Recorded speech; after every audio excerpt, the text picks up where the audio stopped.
All right, this question says the toll booth on Sam Houston Tollway collected $105,000, 25 cents 1 month. What is the expanded notation of this number?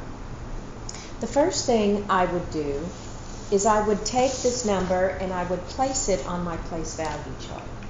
I'm noticing that that is a decimal number, so I'm going to put the 25 cents in first, being mindful of the decimal.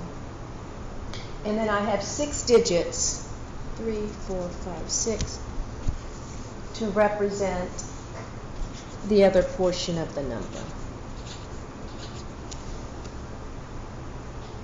Then I'm going to use this information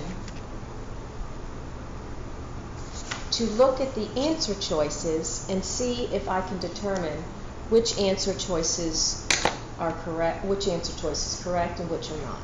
The first thing I'm going to do is I'm going to notice, is there a 1 in the 100,000s place?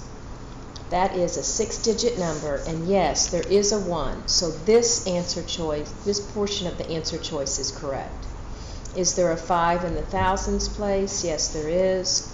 Is there a 2 in the, look at this, 1 digit to the right of the decimal? Yes, there is. And is there a 5 in the hundredths place? This is all true. I can circle that answer, but I can't decide on it until I look at the others. This is also correct. This is correct as it matches.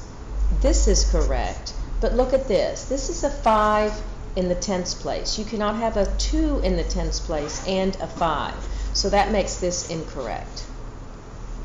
This is correct. Is there a 5 in the 10,000 place? No, it's not. I'll mark that wrong. I'm finished here. This one is not correct.